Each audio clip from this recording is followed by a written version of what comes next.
Haunted lake. रानी एक मछुआरों के परिवार से थी, पर अपने पिता के गायब होने के बाद घर की सारी जिम्मेदारी अब 13 साल की रानी पर आ गई थी। एक दिन उसके पिता मछली पकड़ने गए, पर कभी वापस ही नहीं आए। गांव वालों ने उन्हें बहुत ढूंढा, पर वो कहीं नहीं मिले। रानी को भी अपने पिता का ऐसे सब कुछ छोड़कर जाना बहुत अजीब लगा।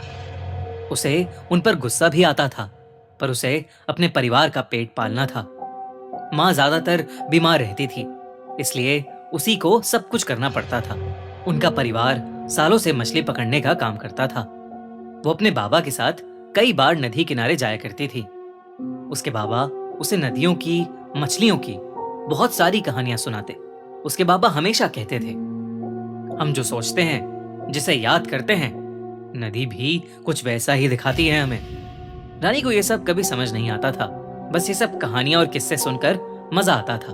अब जब वो अकेले मछली पकड़ने जाने लगी थी, तो अपने फायदे के लिए गांव के बाकी मछुआरों ने उसे बड़ी नदी में मछली पकड़ने से रोक दिया। रानी को अपना घर चलाने के लिए अब कोई दूसरी नदी ढूंढनी थी। उस गांव के दो हिस्से थे। एक हिस्सा जहां सारे घर और वो बड़ी सी नदी थी, और दूसरे हिस्से में बस जंगल। अब जंगल इतना घना था कि वहां कोई जाता ही नहीं था। लेकिन गांव में ऐसा कहा जाता था कि जंगल के बीच एक नदी थी। रानी ने वहां जाने का सोच लिया था। एक रोज वो सारा सामान लेकर जंगल के लिए निकल गई। वहां बचपन से रहते हुए भी उसने कभी वो जंगल अंदर से नहीं देखा था। दिन के उजाले में भी उस जंगल में अंधेरा सा भरा था। कहीं चमगादड़ों की चीखें, तो कहीं सांपों की रेंगने की आवाजें। ये सब उस जंगल में रानी को डरा रहे थे। लेकिन फिर भी रानी हिम्मत करके उस जंगल के अंदर चली जा रही थी। तभी उसे कुछ दूर पर एक नदी दिखी। वो उस नदी के पास जाकर उससे पानी पीने लगी। लेकिन नदी से पानी पीते हुए जैसे ही रानी ने पानी में झांका, तो उसे अपनी परछाई की जगह अपने बाबा की परछाई दिखी। रानी तुरंत पीछे होकर चिल्लाई, बाबा! तभी जब उसने फिर से देखा, तो वहां कुछ भी नहीं था। रानी को लगा कि शायद ये उसका वहम होगा, तो वो इस पर ज्यादा ध्यान न देते हुए अपने मछली पकड़ने का जाल बिछाने लगी। उसने जैसे ही उस जाल को नदी में फेंकने की कोशिश की, उसका बैलेंस बिगड़ा और वो नदी में ही गिर गई। रानी को तैरना नहीं आता था, तो हड़बड़ाहट में वो खुद को संभालने की कोशिश करने लगी। खुद को संभाल कर वो नदी से निकल ही रही थी कि अचानक उसे ऐसा लगा जैसे नदी के अंदर से किसी ने उसके पैर को पकड़ लिया हो और उसे नदी की तरफ ही खींच रहा हो। रानी पूरी तरह बौखला गई और अपने पैरों को जोर से चलाने लगी। उसका पैर तो छूट गया, लेकिन जब उसने पीछे देखा तो वहां कोई भी नहीं था। उसे अब और अजीब लगने लगा था। वो वहां किसी इंसान के आसपास होने का एहसास कर पा रही थी। इससे पहले कि उसे कुछ समझ आता, उसे नदी में कुछ उसकी तरफ आता हुआ दिखाई दिया। एक लाल कपड़ा उसी की तरफ बहता हुआ आ रहा था। वो लाल कपड़ा जैसे ही किनारे पर आया, रानी के पैरों तले जमीन ही खिसक गई। वो लाल कपड़ा ठीक उसी गमछे की तरह था जो उसके बाबा अपने गले में पहना करते थे। रानी को कुछ भी समझ नहीं आ रहा था। आखिर उसके बाबा का गमछा उस नदी में कैसे आया था? रानी ने खुद को समझाया कि वो लाल कपड़ा किसी का भी हो सकता था, और वो खड़े होकर फिर से जाल बिछाने लगी। रानी मछलियों का चारा लेने के लिए पीछे रखे अपने सामान के पास गई।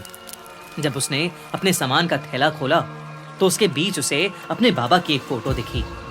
चौंकाने वाली बात यह थी कि उस फोटो को वो खुद नहीं लाई थी, और तो और उस फोटो में किसी ने उसके बाबा की आंखों को बुरी तरह खरोचा हुआ था। रानी ने सब काम वहीं छोड़कर वहां से निकलने का सोचा। उसे यकीन हो गया था कि उस जगह में कुछ तो गलत था। वो अपना जाल उठाने के लिए नदी के पास वापस गई, लेकिन जैसे ही रानी ने जाल को हाथ लगाया, उस जाल में एक अजीब सी हलचल होने लगी। रानी को लगा कि शायद जाल में मछलियां फंस गई थीं, और इसलिए उसने जाल को जोर से बाहर खींचा। पर उस जाल के साथ नदी से जो बाहर आया, वो रानी ने अपने सपनों में भी नहीं सोचा था। उस जाल के अंदर उसके बाबा की लाश थी। रानी की आंखें फटी की फटी रह गईं। वो जोर जोर से चीख कर रोने लगी। तभी उसे अपने पीछे किसी के गुजरने का एहसास हुआ। रानी को लगने लगा था कि कोई बुरी शक्ति उसके आसपास मंडरा रही है। लेकिन रानी अपने बाबा की लाश को वहां छोड़कर भाग नहीं सकती थी। उसने अपने बाबा की लाश को पानी से बाहर घसीटना शुरू कर दिया, पर जब वो लाश पूरी तरह से बाहर आई तो रानी का दिल थम गया। उस लाश का आधा धड़ कटा हुआ था। ऐसा लग रहा था कि मानो किसी जानवर ने उनके आधे धड़ को खा लिया हो। इससे पहले उस सदमे से उभर पाती, उसकी आंखों के सामने से उसी नदी में से एक बहुत ही भयानक औरत निकली। उसके बालों पर काई जमी थी और उसके दांत बहुत ही बड़े और नुकीले थे। उसका पूरा शरीर गला हुआ था और उसके चेहरे पर खून लगा हुआ था। वो रानी की तरफ देखकर मुस्कुराई और रानी की आंखों के सामने ही उस नदी का रंग नीले से लाल होने लगा। रानी की चीख निकल गई और वो बस बिना पीछे देखे वहां से भागती चली गई।